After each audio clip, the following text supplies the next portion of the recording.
Thinking about life is often triggered by death, and a friend leaving without explanation in our lives can feel as profound, and we may expect our friendships to last the test of time and forever, but for many of us it's just not the truth. In today's episode we discuss what qualities do we value the most in our friends. Are there friendships that no longer serve us? And how do we handle conflicts or disagreements with our friends? And how do we even make new friends? I'm your host, Chris Leather, and this is A Path to Self-Healing. Today, I've asked Sue Ashford to come on. Sue was on my episode 4, which she's known as the midlife coach. So welcome, Sue.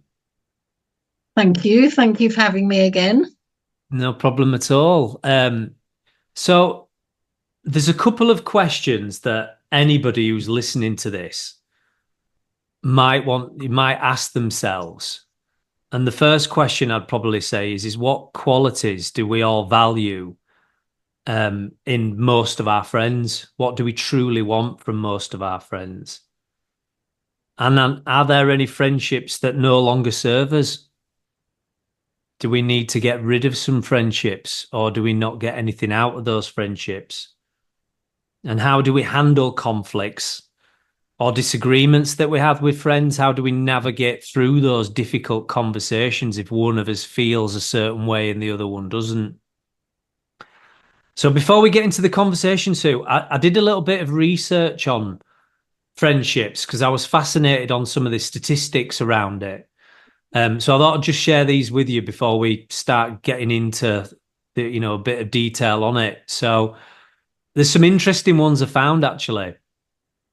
Now, the first one was the percentage in the United States. So this is based obviously in the United States, who have no close friends whatsoever, increased from 3% in 1990 to 12% in 2021. So it's trebled. And I think we'll get into a bit of detail on, why we think that probably is. The average friends that people have in the UK is between 2 and 3.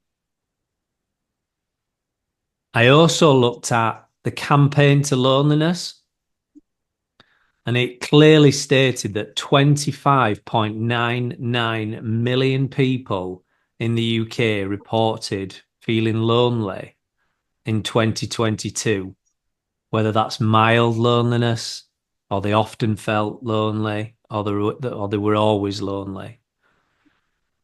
And then finally, YouGov, which is another website, conducted a survey in the recent years on 2,195 people, all aged 16 and above. And the results of that was 1 in 5 people in the UK, so 20%, feel distant from close friends. And 4 in 10 in the UK reported losing contact with close friends altogether. And 51% of people, which I found fascinating, this one, in the UK find it difficult to make new friends. Half the population of the UK find it difficult to even make new friends, which just staggered me. What's your first thoughts on any of? Have you got any thoughts around some of those statistics that I've just read through? I mean, yeah, these statistics always tend to astound you, really. And I think I can add to that as well, because I did a loneliness blog, which was an American survey, which said that midlifers in England were amongst the loneliest in the whole of the Western Hemisphere. So, and that is a big chunk, because the midlifers are a real sort of big demographic in the Western Hemisphere at the moment. So that's just kind of reinforcing what you were saying. But I'm curious, did the research actually, and I love anything that's evidence-based as well, so we've got that. Did they actually give any reasons or any kind of just rationale as to why that was. I mean, I do believe some of those came in with COVID, and I know COVID did cause a big problem with sort of people not being able to make contact and isolation, didn't it? But, you know, COVID's not to blame for everything. Were there any reasons or rationales or theories behind it? Yeah, there was a few. One of them was COVID, and they've said it's got worse since that period of time. And then the other one, another factor is social media. Technology, I suppose, it underarches all that. I think, you know, with us constantly looking at screens all the time and, you know, spending much more time indoors. And I mean, even if we go outdoors, I think we're glued to phones anyway. So that's screens, or we take iPads when we go on holiday. You know, it's you only have to go on the train, don't you, for a train journey into your local city, and you look around and you can see, you know, more or less, I'd say about 90% of people have got their heads stuck into mobile phones. So, I mean, it doesn't surprise me in the slightest, um, you know, in any way. But I guess what I wanted to get out of this episode today is I wanted to just really talk around a few fundamental things. So, conflict being one. You know, why do we fall out with friends and walk away? How do we make new friends? You know, what's the basis of values? What do we actually look for in friendships? And what do we want to get out of them?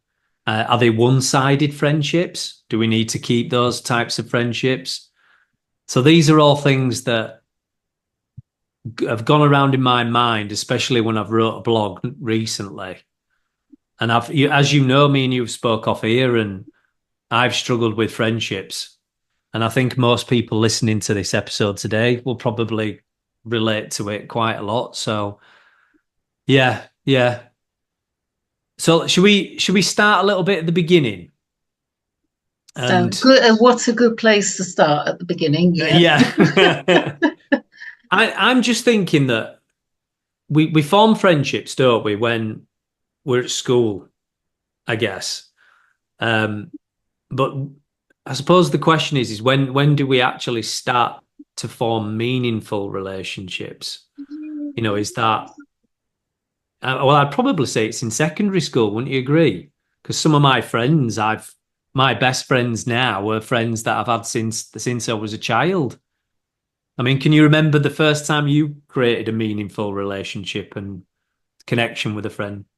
I suppose it depends what your definition of meaningful is. You know, if you look at very small children who just haven't yet learned any of the biases or any of the prejudices or anything, and just sort of intuitively make friends with kids who they meet, whether that's in sort of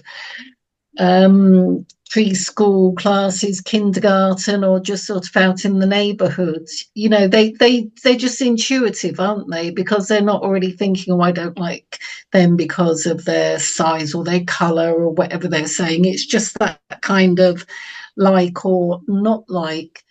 And I think as you get older, I mean, kids are cruel. Kids can be absolutely horrible, can't they, to each other? And you've got that whole not fitting in, not being able to be part of the gang or being the right look, that kind of thing, which tends to sort of bar some people from making the friendships. But then if you are fitting in with that gang or with those people, is that really a meaningful friendship?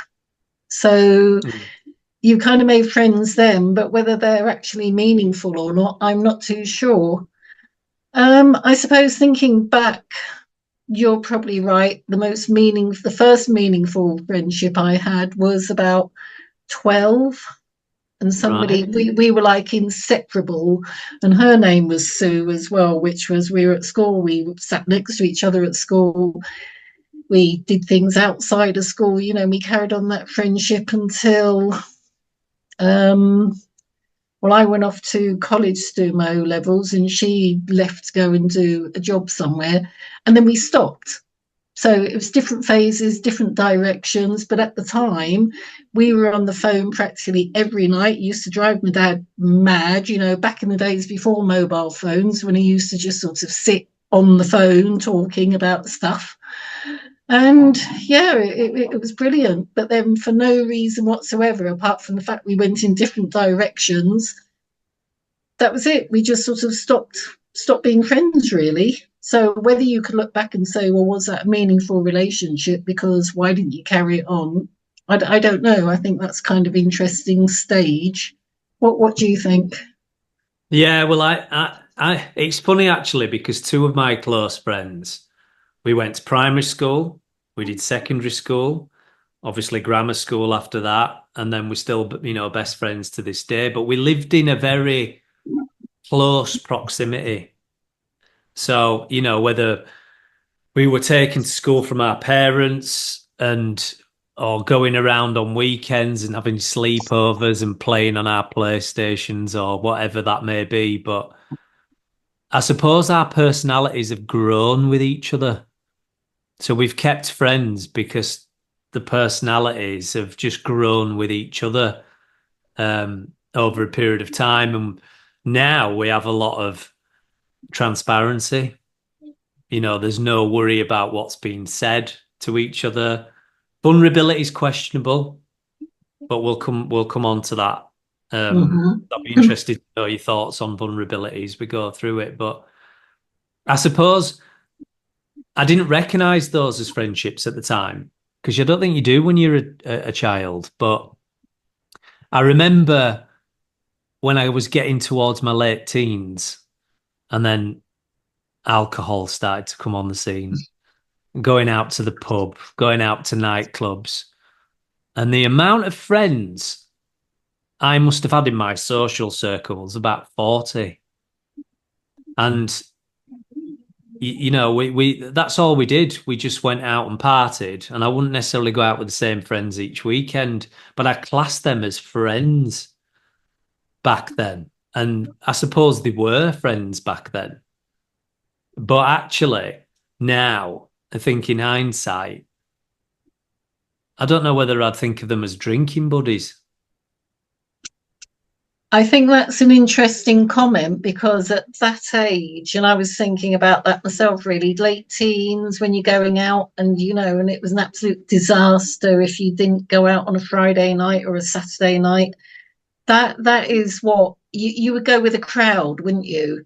Yeah. And when you say drinking buddies, but if you actually sort of look at each individual, if you can remember those sort of at the time, be interesting to sort of see how many of them you'd actually have really wanted to have met up with on a one-to-one basis and actually spent time with them, which sort of goes on to my definition a little bit about what a friend is that somebody who you actually look forward to and want to spend time with, on a one-to-one basis, and you actually enjoy their company, or whether they are part of that crowd which little bits of what they had to offer contributed to the whole group crowd atmosphere and friendship. So whether you can actually say I had 40 friends, it is as friends, or you knew a lot of, you had a crowd of 40 odd friends.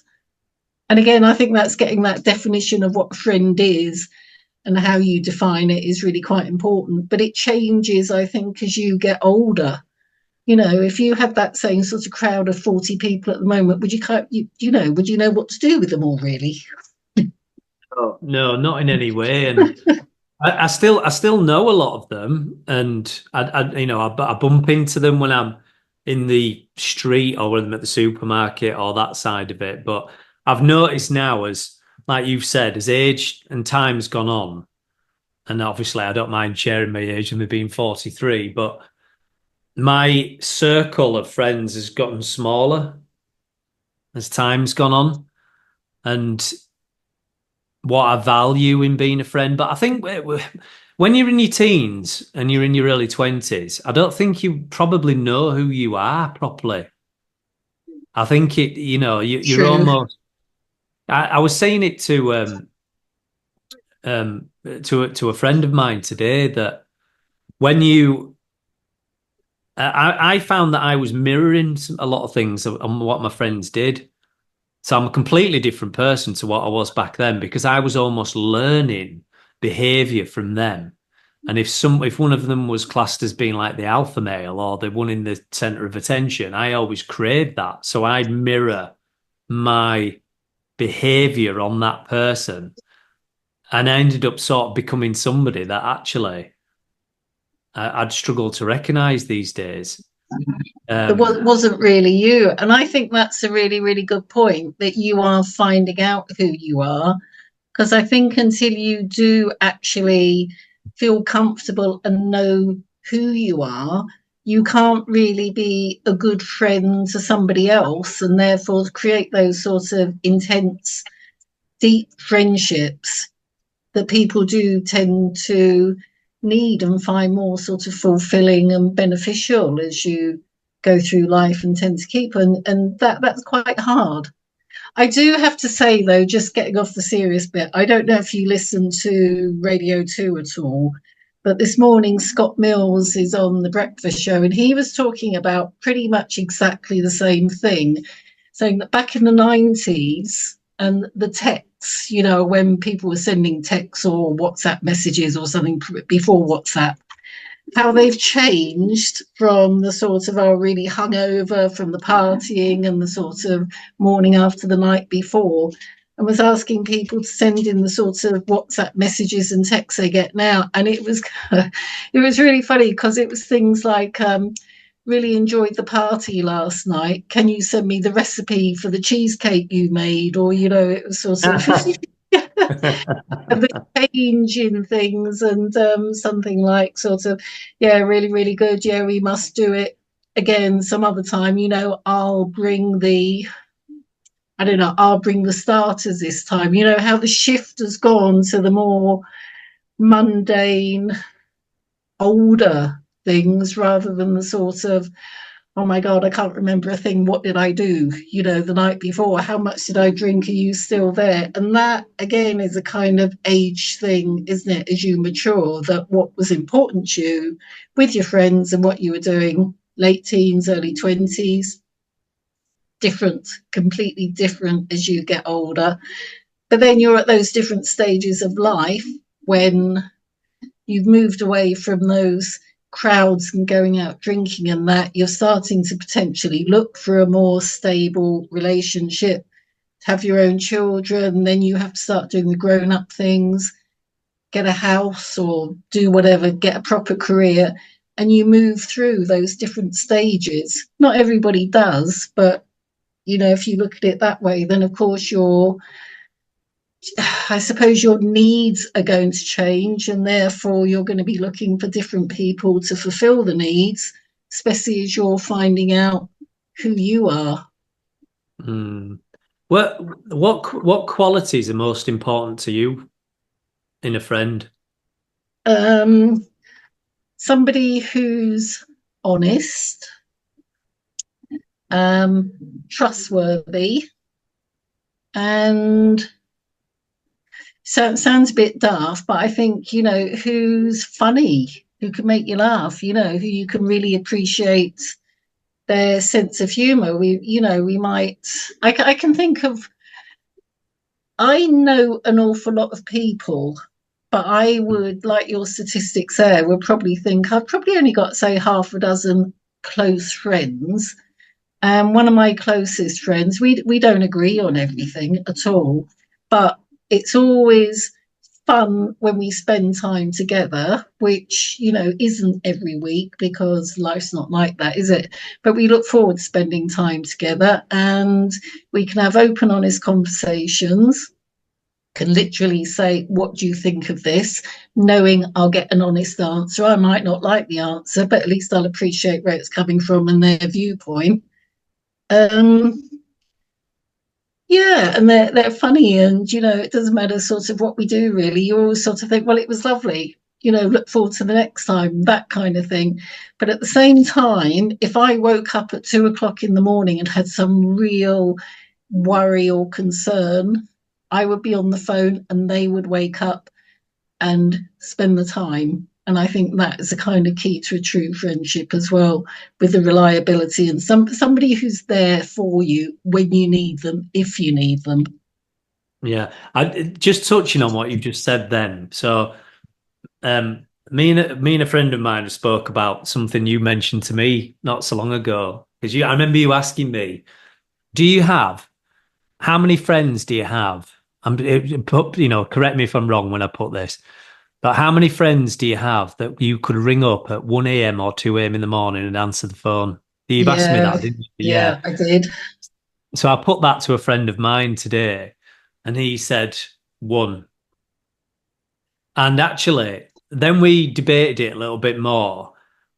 And I said, well, if I had to put a number on that, I could probably say one, maybe two. But if a friend rang me at 1 a.m. or 2 a.m. in the morning, because I've adopted new habits of putting a phone in another room and it's on silent, I wouldn't hear it anyway. But it is a good thought-provoking question, though. How many people would you have, if they rung you? How many, would you answer the phone to other people and would they answer to you? I think it's a fascinating question to put things in real perspectives. Um, but yeah, I mean, qualities for me have changed. I don't even think I even thought about qualities in friends in my teens. All I was worried about is who can I go out to the pub with? Who can I go night clubbing with? That was my world back then. Whereas now, Can I just interrupt there and ask, yeah, as a bloke, when you were going out, I don't know, was it going out with the boys, going drinking? Were you sort of out there and stereotypically going out looking for girls and that oh kind yeah, of, yeah, sort of, so the night was a bit of a disaster if you hadn't pulled by the end of it. Did you find yourself falling out or jealous of any particular guy who always seemed to get the girl, the one that you fancied, or were you that guy who always no, got the girl? no, I wasn't that. No, no, I wasn't that person. But it was all centered around alcohol. It was literally football, alcohol, nightclub, alcohol, barbecue, alcohol. There was nothing else really that was involved. There might be the odd bit of football that we'd play, but after that, it was alcohol. So it's in You're my really world, it was selling it well, Chris, no, honestly. no, no. Well, I'm just being honest because I suppose that's all part of this, isn't it? But Yeah. that swiftly changed. I'd say when I got to the end of my late 20s, and then I met somebody, I got into a relationship. Um, I felt very isolated in that relationship. I didn't see much of my friends at all during that time. Occasionally, I did. Prior to that, I went traveling, and I was with my two mates, my best mates now, that bonded our relationship. That really, it was 6 months living together. Yeah, we had arguments and disagreements on things from time to time, but that really cemented my relationship with them for a long time moving forward. But today, do I see much of them? Not as much as I like. It used to be once. No, it used to be about 3, 4 times a year. Now we see each other probably twice a year, and then obviously I fear in some ways that actually that'll turn to once a year, then it'll turn to once every 2 years. And the funny thing that we always think about is because I hate the word busy. I'm busy. And I'm thinking, nobody can be busy. Everybody can make time. It's just a question of allocating time. But we're navigating through that um, with a little bit more steer from me, I think, at times. And I mean, do you find that in friendships? Do you find like you have some friends that it's really hard work, or they'll say they'll ring you on a certain day and they don't ring you, which I find a bit disrespectful when people don't do that. I get it, life gets in the way, but you'd send a text message saying, can't talk to you today. I'll give you a call sometime in the next week. Fine, great. But do you ever find that you get into, if some friends are hard work and you're having to really sort of instigate with them? I, yeah, I do. And I think, sort of looking back, that priorities change, and some friends, I'm not married, I don't have children. I got to sort of that age where a lot of, like you were saying, you have friends, got to the point where they were going off, getting married, lovely for them, having children, lovely. We'd still meet up. Their focus was on naturally on their children, on their families. I don't know, single female, even if I had boyfriends or anything at that time, coming along was kind of a little bit awkward, unless I could actually meet. And generally it was the women, because then I'd meet their husbands, who were always generally very nice, or I never thought they were good enough, or they were lovely, or, just depended like that. It shifted the dynamics. And sometimes I had to walk away from those friendships, not in a hostile way or anything. If I see people, it's, oh, hi, how are you getting on?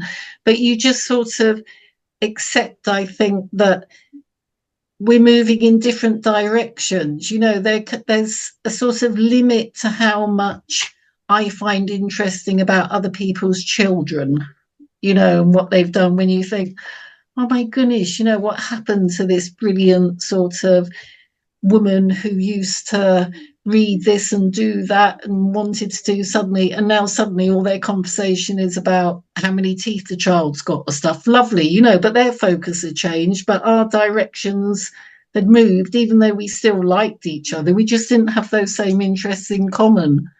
So that was kind of about moving on from different relationships, I think, as we went on, because that commonality and that sort of thing, that interests we used to have are different. So yeah, that's when I'd sort of lost or moved on from relationships I had before. And I think that's quite common. I think it is quite brave, or it's a good thing to be able to recognize when, yeah, it's been great, but at this point, it's maybe we're not going to see each other every week or every month or something, and if we do see once a year, it'd probably be good for about half an hour catching up, and then we'll think, well, actually, we've not got a huge amount to say to each other. Is that a Yeah. similar sort of thing you find with yours? In some cases, yeah. I mean, just touching on what you've said then. So the main reason I think that friendships not necessarily break down, but they drift apart is distance. So if you live a good, somebody's had to move. I'm just trying to think, when I got into a relationship, I moved an hour's car journey away. So the relationships started to fade out, with some of my friends. Lifestyles, if somebody wants to maintain a drinking lifestyle and partying lifestyle, and you suddenly think, well, actually, no, now my priority is my health. Mm. That underarches, everything. So then you start to move away from friends, don't you, if the lifestyles are not what no longer desire in a lot of ways. Um, Expectations. Now, this is a big one. I think, from what I've said and what you've said, sometimes you can get stuck in a little bit of expectation. Why haven't I seen this person in this sort of period of time? Whereas the other friend's expectation may completely drop, and they don't have any expectations on when they're going to talk to you or keep in touch with you. And I suppose the other one's like what you've said, growing apart. Um, but I struggle from time. I mean, I don't want to keep saying being a man, but I think personally men find it harder to keep relationships, friendships, should I say, in particular, especially when it comes to keeping the regular contact and keeping in touch. And, how are you doing? I think when you're when and I'm not speaking for every man here, so I'm not sort of tarnishing every person who's a man is like this, but I'm only talking from my own experience. But when you go to the pub, you have a certain amount of friends that you'll just talk about football or you'll talk about, other hobbies and things that are going on in your life. Whereas actually, do you ever actually ask and say, "How are you?" I had a friend of mine's father passed, which wasn't so long after my dad's, and I remember being in the car with him. And I always find when you sort of shoulder to shoulder separate and you're not looking at each other because it's not so intimidating if that's the way to put it. Mm-hmm. Men I think generally tend to open up a little bit more because it's not as intense where you're looking at somebody in the eyes. So anyway, we're driving in the car and I said to him, how's your grieving going? And he looked at me and then he just sort of said, "What do you mean?" And I said, I'm just interested to know how you getting on, And then he said, nobody ever asked me that ever. You're the first person ever to ask me that. And actually, we had a really good, deep, and meaningful conversation. But I think men struggle with that concept. I think they Being, do tend to more. I think it's the vulnerability about, everybody, when you start talking to people, you run the risk, don't you? Because let's face it, you've got that part of you that's protecting you by saying, don't do this because I'm trying to keep you safe. That part of your brain that's telling you to keep you safe. So if you say something that is opening up and leaving you potentially vulnerable, you may decide not to say it because what you don't want is somebody to turn around and go, "Don't be so ridiculous," or "Don't be so stupid," or criticism. or that Mm. kind of thing. But again, sort of going back, and I don't know whether anybody listening to this will know or have seen the Mortimer and Whitehouse Go Fishing, which is Paul Mortimer and Paul Whitehouse and Bob Mortimer, and it is the most brilliant, lovely program on the telly. The two of them go off fishing and they do catch the odd fish. They go to the most beautiful places. So it's the countryside and the lakes and the rivers where they go. They always put the fish back. But what is key about it is what they talk about and that friendship they've got. And so many reviews they get in it with men writing and saying, "I have never had a friend like they've got." And it's the friendship which comes out. And they talk about death. They talk about fish, obviously. They're both celebrities. They're both sort of comedians, actors in their own right. They talk about this. But every episode, there's always this little poignant moment because they all have their health. They both have their health issues. Bob Mortimer, I think, is practically at death's door. He had a major heart attack and everything. It's just how they open up and they listen to each other. And I think that's the key thing when they're talking, and it touches on something really vulnerable and meaningful they're talking about. You can see the other one actually listening. And I think that's key as well, to have somebody when you are opening up that they're listening to you and not just going, yeah, yeah, yeah, not taking it to heart. Because if somebody does that, you're not going to do it again, are you? You're No. not going to run that risk of saying something because you think, well, they're not really listening. And you're already feeling a bit paranoid about, well, shall I share this? Can I say this? And if somebody's a little bit sort of, yeah, yeah, yeah, a bit indifferent, that's it. You're not going to say it. But the Mm. other person you're saying it to might be thinking, crikey, they're coming out with all of this. I have no idea what I'm going to say or how I'm going to react. Maybe a woman or a lot more men now might turn around and say, "Here, let me give you a hug," or "Let me talk about this." A lot of men find it difficult. They're sort of, nervous about saying anything, replying, or knowing what to say. So I think there's a lot of that as well, that if you're coming out with something that you might feel a bit vulnerable and awkward about saying, person who's you're talking to could feel equally vulnerable and awkward about what they're going to say back or what their response is. So I think there's a bit of that as well. Hmm. How do you know who out of your friends to spend time with? If you've got six friends, do you allocate equal time across all these six friends? Or do you gravitate more towards one of them? Or do you all have different things in common? So, you might. I think you have different friends for different things. I've got friends who they meet each other, but they're all kind of with different things, really. I mean, let's look at okay, I quite like Greek plays, the sort of Electra and that kind of thing. Now, I've got one friend who I can drag along to go and watch that. Nobody else would be interested whatsoever. It's that kind of thing. Yeah, I would not go with that friend to just sort of go for a long cliff top walk. You know, no interest in going outside or getting all windy and cold and everything. That's different things. Doesn't make her a bad person. It just makes her different for what she likes doing. So I know her well enough.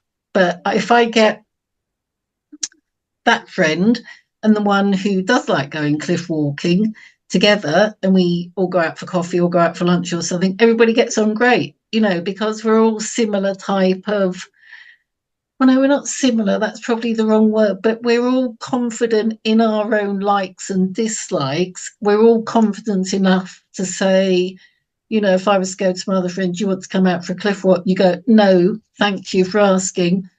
I don't like doing that. Comfortable to say no. And I go, okay, that's fair enough. I'm not offended by it because that's her right.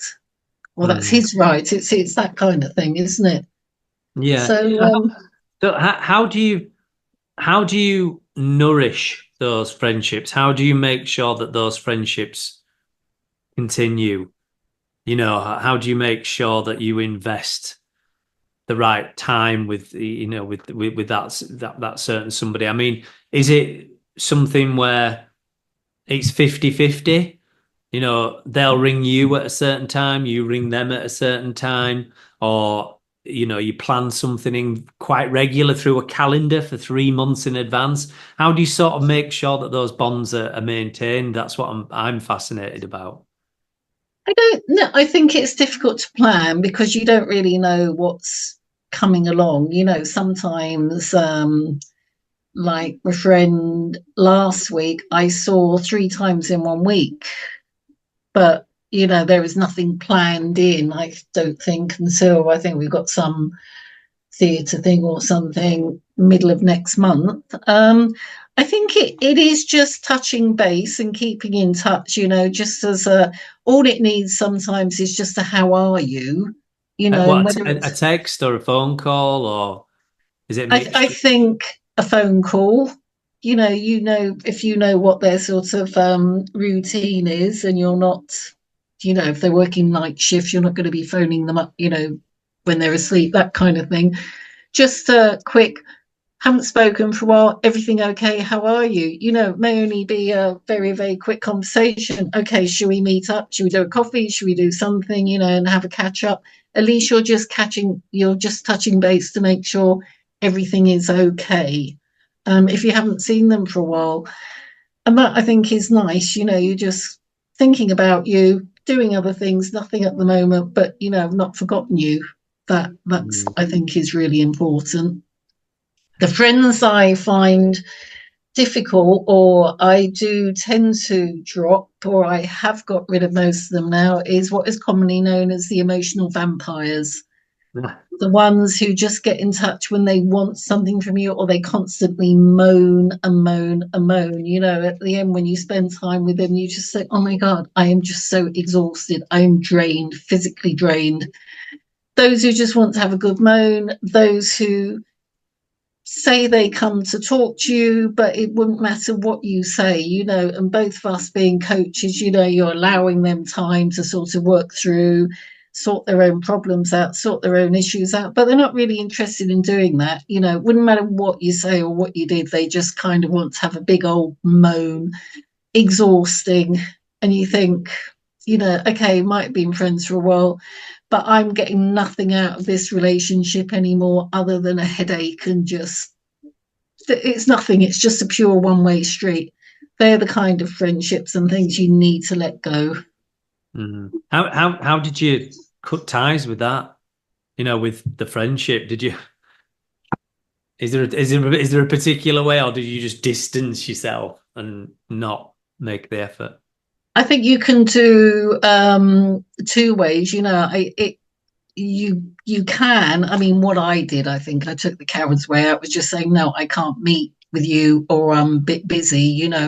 At the time, people like that didn't actually sort of turn around and say, I'm finding this relationship really, really exhausting, and say, which I'd say now if that happened, because I feel I can actually put my side across, and maybe it's the people don't realize how they are coming across. I'd be able to do that now, but in the past, it was probably more not answering calls or not replying to texts and not being available, until it just kind of, probably doing what you were saying, which is really annoying, saying I'm busy or I can't do this. Yeah. In fact, let me just go through some of these different types of friends, because I found this fascinating when I did my research, and it's funny really where you can fit some of your friends in these categories. So the first one was the continuous critic, somebody who's always damaging your self-esteem, pointing the finger at you, criticizing whatever you do. They've always got the opinion. I don't think I've had many of those. Have you had any of those? The constant critics. No, I don't. Not within a friendship. I've had that in a work situation, with a very Yeah. insecure boss or line manager who was sort of constantly, but yeah, but not a friend. I wouldn't call that I wouldn't have said that was a friendship. No, yeah. Then we have the energy vampire, which is what you touched on, where it's just making you feel absolutely exhausted when somebody's just sucking the life out of you, hence the Yeah. vampire part. Then we've got the one-sided friend. I've had a few of them before. Everything's about them. Um, and there's no real balance. I think you need to have really good 50-50 balance in a friendship. And I have had friends in the past where, have you ever had anybody who comes up to you before and they just dump absolutely everything on you emotionally, and all they do is talk about them for 20 minutes straight, and then they're not even interested and asking how you are? I think they're difficult to navigate. Then there's the victim. So somebody who's always in a consistent emergency or crisis, something's happening in Hmm. their lives. I think those ones, especially from my perspective, that you may have had them to be quite close to you, then they meet a partner, or they have another social set of friends. You do not hear anything from them whatsoever for 6 months to a year. And then all of a sudden your phone starts ringing and it's them, because something's not going right in their lives at that time. I hate those ones. I know Um, my sister is like that, and she'll. Well, I don't know if you'll listen to this, but I've said it to her. All the time. Her husband died, and then yeah, long sort of story, and then we had COVID, where we spoke a lot more and got close.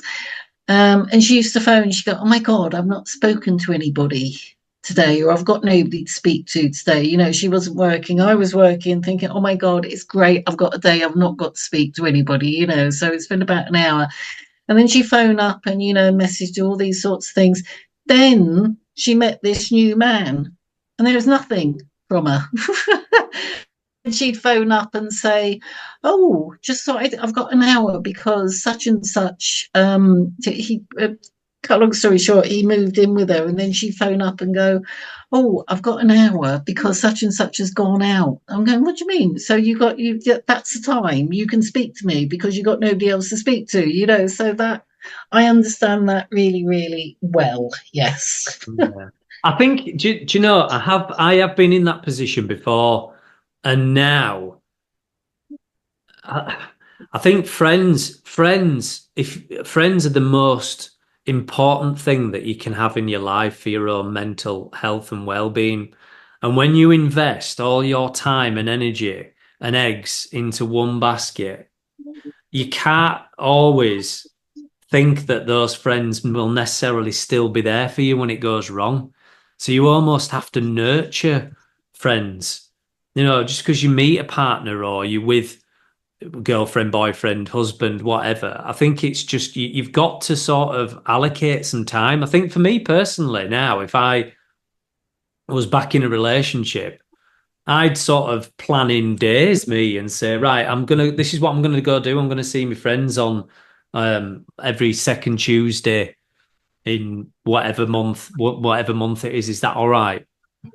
Do you know, rather than, do you get what I'm saying? I just think it's healthy to do that, but a lot of people don't.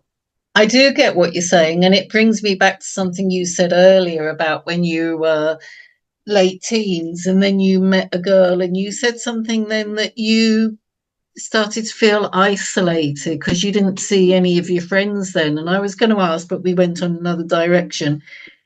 Was that your choice because you felt you Yeah. needed to do that to work on the relationship? Or was that her saying, "Oh, you're not going out with your friends again, are you? Or I thought we could do this." And it's quite interesting what you just said there. You know, if you're in a relationship, you would say, "I'm going to go every other Tuesday to meet my friends. Is that all right?" You know, sort of giving yourself permission or getting permission to go and do something like that. So that's kind of an interesting concept. Yeah, But yeah. I think it's communication's key, isn't it? It's you come into a certain mutual agreement to say, look, have we got something planned in on this day because this is what I want to do and go spend my time with. But at the time, distance was a big thing. So, and I was plans were always made in advance by her. So it was always time spent with her parents. This is what we're doing on this day. And actually, okay. I didn't care. I was too in the emotional loved up zone. But that's probably one of the biggest things I've taken away from that is just never to get myself in a position where I'm spending all my time or having something dictated to me where my time should be spent. I'd prefer it if I had a partner and she said, every other Saturday or on these days I'm going out with my friends. Yeah, yeah, you go off and I'll have some time to myself. I think it's important to do that. And I think absence from each other probably is a good thing as well. Too much time in each other's company. And I don't know.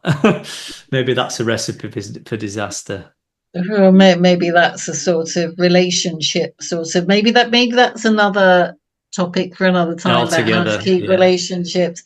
But I think if you're going back to friendships, because think suddenly friendships are different from relationships as well. Relationships, you move into a different sort of dynamic, don't you, when you do that, as opposed to sort of having friends. I mean, people say, "Oh, my partner is my best friend," or "My husband or my wife is my best friend," and that kind of thing, which is lovely. But I don't think that's true for many people or a lot of people. I think it's important to keep your own friends, keep your own interests, because you spent so much time learning about who you are and your own identity that to suddenly, although you allow and you change the dynamics when you move into a relationship, you're still your own person, aren't you?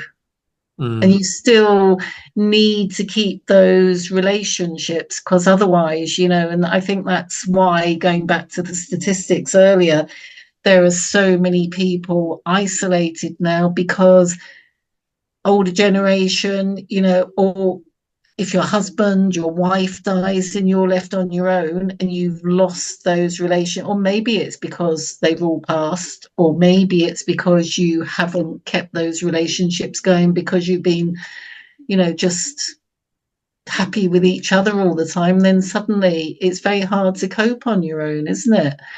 And Mm. as you say, the research shows, I mean, if you have mental health issues, friendship is key to actually recovering from that. But if you've got mental health issues, one of the things, you just feel paranoid, you want to hide away, you don't want to talk to anybody, you don't want to socialize. And if you haven't got those close friendships, it's not going to help. If you have, and again, the stats show, don't they, that sort of close relationships make you happier, make things more beneficial, make you feel more fulfilled, keep you healthier.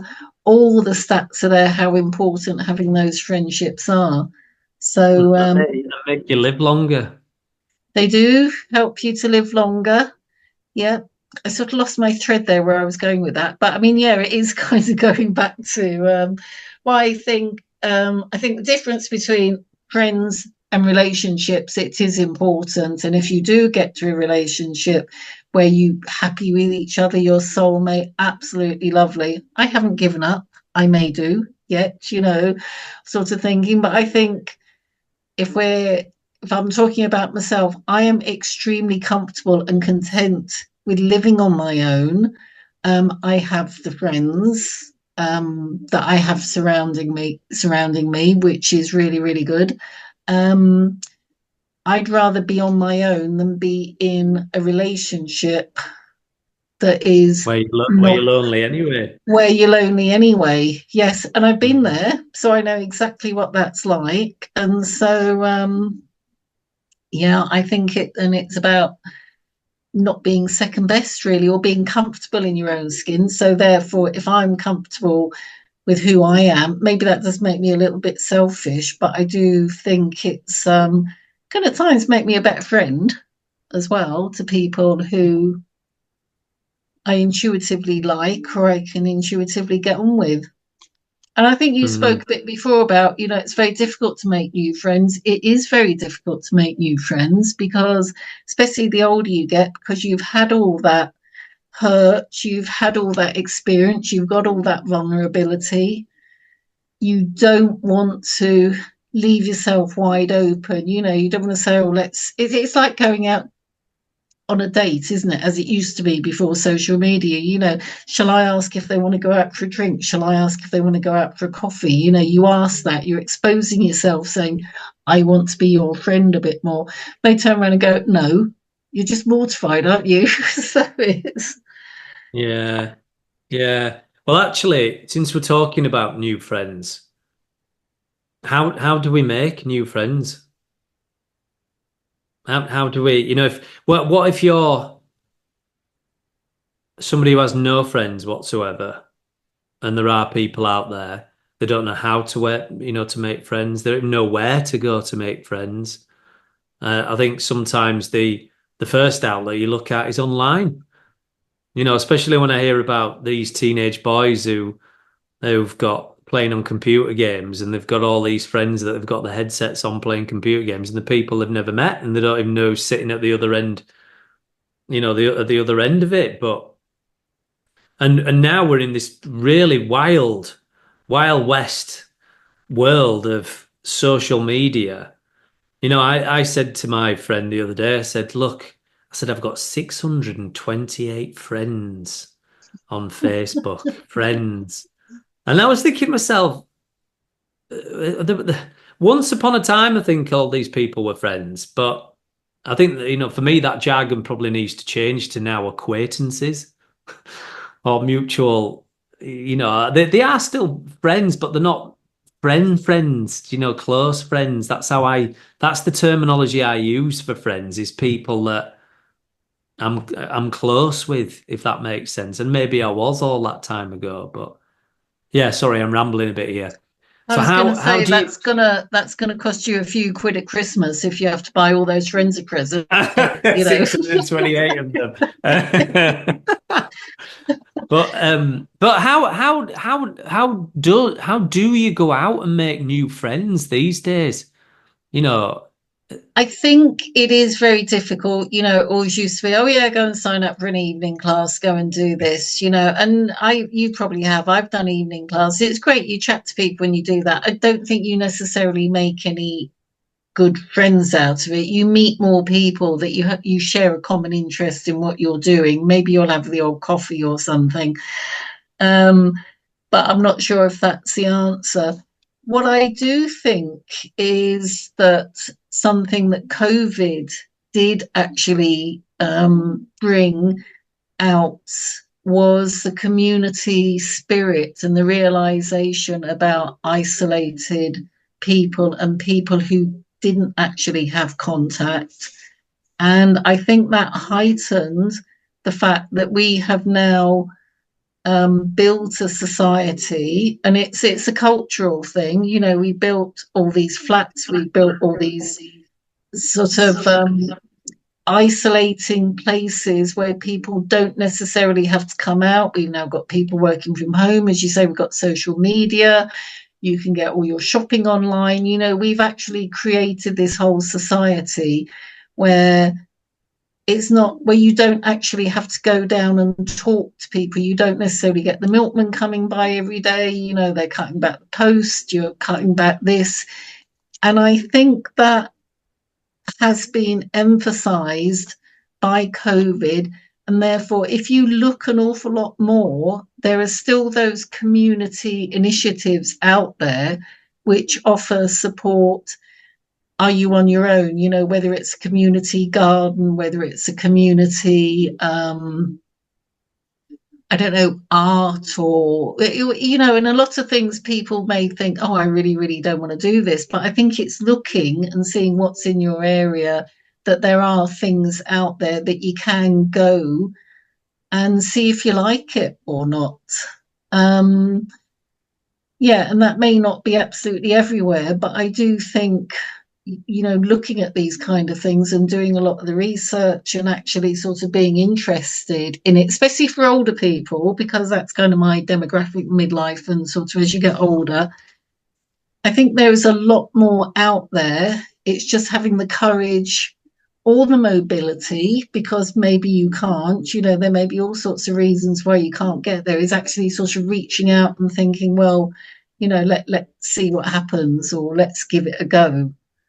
mm, Um, it's not giving the definitive answer how to do this, but I think it does have to come a lot from you to try these things and see how you get on, because there's an awful lot of people out there who do want to make contact, but again, it's that vulnerability, isn't it? What if they don't like me? What if I don't fit in? What if I don't do this? What if I don't, my face doesn't fit? mm, And those are the sorts of things which you do have to get over in order to try and find out, what if you go to this and your face doesn't fit? Maybe try something else. You have to, but it's hard. It is very hard, because mm, basically humans, we're social animals, aren't we? We're meant to be in communities, we're meant to be in groups, we're not meant to be isolated. But different things can drive us to keeping behind our own four walls and not going out and speaking to anybody. Haven't got mm, the answers, but I do think there's a lot more things out there that can be done than they used to. I think for me, I'm very much a you are who you surround yourself with, because I think it's all right. How do you make new friends? But how do you know that they're good friends or bad friends? So if you're going to the pub, yeah, you're going to meet people. Yeah, you're going to get friends from the pub potentially if you're going for a quiet pint on a Sunday afternoon or what have you. But, is that always the right friend to have in your life at the right particular time? Which goes back to what you've said. If you've got an interest or what's wrong with pursuing some sort of activity within the community that's around that interest where you're going to meet people that perhaps uplift you. And I think you have to be around people that uplift you. Going back to what I said about, the one-sided friend, the energy vampire, the victim. The other one we didn't talk about was the gossiper. The friend who was always Mm, talking about you behind your back. yeah. And if you're surrounding yourself with these people all the time, then all you're going to do is burn your self-esteem. So you've got to be very careful and very guarded around where you spend that time and having that at the forefront of your mind. Um, and there's the continuous critic as well. I missed that one. Um, right. One of the other things I wanted to just quickly talk about is social media. And I know I mentioned I've got 628 friends, embarrassingly, but um, what how do you what's your thoughts around social media now? Because we seem to interact more with each other through these social media profiles by putting up highlight reels of our lives and look what I've had for my tea and this is where I'm going next week and I'm out for a drive with the Mister or the Mrs. for a nice walk. That feels like that's probably he's turning into more and more of how we're going to move socially in the future. And I think in some ways it's worrying. Um, what's your thoughts around friends and social media? Do you have any? Oh, I'm relatively new to social media. I mean, it's a year and a half ago. I wasn't on Facebook, I wasn't on Instagram or anything like that. So it's only really recently since I started doing my online business that I actually started looking at it because up until then, I just thought, and I still don't understand why anybody would post, this is what I'm having for my tea. This is what I'm doing. I post pictures which are sort of maybe beautiful or something to do with some theme I'm sort of covering or I'm talking about, or generally has got a message behind it. Sorry, that sounds a bit pompous. I'm not this raving intellectual who's doing all this, but what is the point? Who is interested really if I'm just going to go, here's my lasagna that I'm having for my dinner? Why? And that kind of thing. I think, well, why is anybody interested? Yeah, you look at those things and they seem to get all these likes and stuff, and I Why though? It's all validation.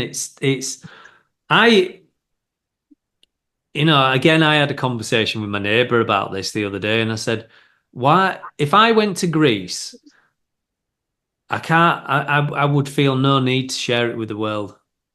No need whatsoever. I don't need to. And I said to him, I said, can you imagine 30 years ago when you used to take disposable cameras and you'd have them all in a Photoshop book and you'd show people as they come round to your house, oh, this is the cafe we've been and we did a lovely walk up there. I remember them days when my parents used to do it. But Oh now yeah, when it's you be invited round, come round. We're back off holiday. Let's show us the snaps, and you go, "Oh God, no!" I know. but now it's almost as though because likes are dangerous, I think. And the loves, it's me and you've spoke about this when we put posting our coaching updates, and it's Mm, there's like some of these really big influential people, and you're looking, oh, they've had 1,900 likes, but actually they've got what 7 million followers. So yeah, one like yeah. for us is the equivalent to 12,000. That they'd have, but you start to measure um, and get validation out of likes. If people are loving it, it's like a buzz, a dopamine release. You're like, oh my God, everyone's loving my pictures. I know. Yeah, I think it is. But the trouble it can cause. I remember a couple of years ago, a friend of mine, she was having problems with her boyfriend, and then they split up, and then the woman that he was then seeing, so it was all on social media, and then she was able to look at the public post and then could see what was being posted, and then this other woman caught on, and the ex-boyfriend blocked her from his social, unfriended her, if you like. Oh my goodness, the total trauma about that, really. It was just unfriended them because you couldn't see, and then trying to get me to sort of try and follow and make friends with this one, see what was happening, and I think that was all on the social media. So if you took that back, say 20 years ago or 25 years ago, however long it was, it's probably similar to having a breakup with a girlfriend or a boyfriend, and then your friend going, "Oh, we'll just go down the pub and see what they're doing," just see Yeah. if they're weird.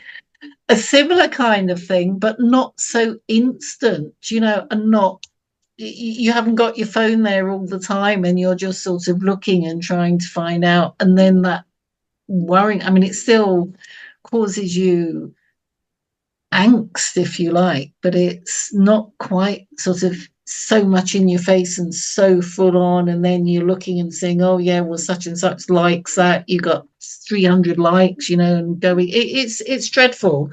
I think social media can be absolutely brilliant. Facebook and Instagram and Twitter and stuff for all, it's not Twitter anymore, is it? It's X or whatever it's called, can be good for a certain purpose. I think it can be really good for sort of catching up with old friends, maybe some of those you've lost track with and stuff over the years. But I think that the harm it does really, and the younger that kids are getting the phones and getting onto those, is we're creating this culture, and yeah, who knows what's going to happen sort of in the future. And again, it's all about the culture we've created, which is causing all these social problems. And there Yeah. are, and like you I, said before, there is the gov.uk study into loneliness. I mean, we have a minister of loneliness who was appointed by Theresa May, I think it was, to highlight and have a look at the problems of why so many people are lonely. Japan has got a minister of loneliness. They have got one of the highest problems and proportion of people feeling lonely than we do. So that's quite, and that's other side of the globe, isn't it? So Western, Eastern Hemisphere is not just the Western Hemisphere, though I suppose Japan has got this huge sort of culture, and they probably created most of the things that gave us social media, didn't they? So it's kind of what we've created, and I think it'd be interesting when people look back on it and think, well, that wasn't a problem then. When it was a technology, really, since about, although people were lonely and still have relationship and friendship problems, that community spirit that was there maybe in the 50s and early 60s, then it just disappeared with the way we developed our towns and cities and our lifestyles and got the technology and got all this. It's something we've created. And now, even though I said there's a lot more from COVID of the community spirit, you're never going to get back to that everybody knowing who everybody is on their street, that whole thing, being able to leave your door unlocked because your neighbours would look out for you. Do you know what I'm getting? That kind of kids being able to play out on the street. I'm old enough to remember, and sort of like my siblings and older people saying, back in the day, summer holidays, we disappear first thing in the morning and not come back until it got dark or until we got hungry, and you can't do that now, can you? It's just the way things have changed. I think it's easy said than done. I appreciate that. But for me, for social media, just delete it all off your phone. Get rid of it all. I think it's as Sorry, I simple did as wander that. off the question then, didn't I? Yeah, Yeah. yeah. I think just get rid of it all off your phone. Remove everything that you just don't need on your phone. Honestly, I mean, I think it's as easy as that, but I appreciate that some people they struggle with the discipline or the action that goes behind if they know it's a problem. Or, I mean, the best way that I found See, I get a report sent to my phone every Monday at 9 a.m. and it tells me how long I've spent on my phone every week. And it says you've used your phone an hour less last week or an hour more. And Yeah, that was yeah, a big realization. Whereas now, I think I probably physically look at my phone screen anything between half an hour and an hour a day. And I think that's a lot. Where some people spend 8 hours on the phones, they're wandering around, crossing roads constantly on the phones. But if it's not a problem for you and your mental health's in a good place, then I'm all for it, fine. But if it's not in a good place, you could just take a small step today and just delete one off each day, delete Facebook off today, Snapchat tomorrow, and so forth, and see how you go for a week without it. But anyway, right. Well, thank you so much for attending this today with me, Sue. Is there any final lasting thoughts that you want to share on friendship before we finish up at all? I think that you really need to learn. We can be good friends to others, but we can be really bad friends to ourselves. I think we need to sort of be friends with ourselves in order for us to learn how to be good friends with others. And when we do get a good friend, like you said, we need to nurture the relationship, and we need to make sure that we do. And if it is a really good friendship, then it will survive gaps of not seeing each other because of whatever various reasons. But I think it's not to abuse friendships. It is just to sort of respect and keep hold of them if you can, because I think really true good friends are few and far between.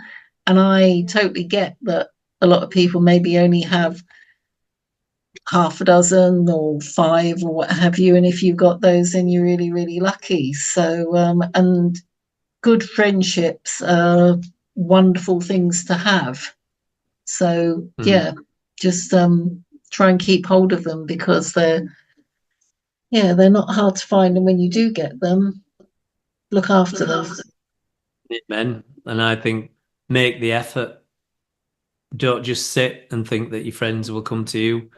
It's a 50-50 balancing act. Pick up the phone, ring. If they don't answer, fine, they'll ring you back. Just a quick chat, see how you are. I don't believe in busy. I never have believed in the concept of busy. You're not busy when you're having a cup of coffee at 8 o'clock in the morning whilst you're putting on ITV, this morning and watching that, or you're not busy when you're watching Netflix episode 7 of whatever series it is. I just don't believe in the word busy. I think everybody can make time, and when you don't put the effort in, friends will dwindle away, and you'll regret it later on in life. Yeah, you will. Exactly. Exactly. Don't start me off on breakfast telly, and I haven't got Netflix, but it's They were just a couple of examples. yeah, yeah. Right, That's lovely. Thank you very much for joining me, Sue. You're very welcome, Chris. Thank you for having me.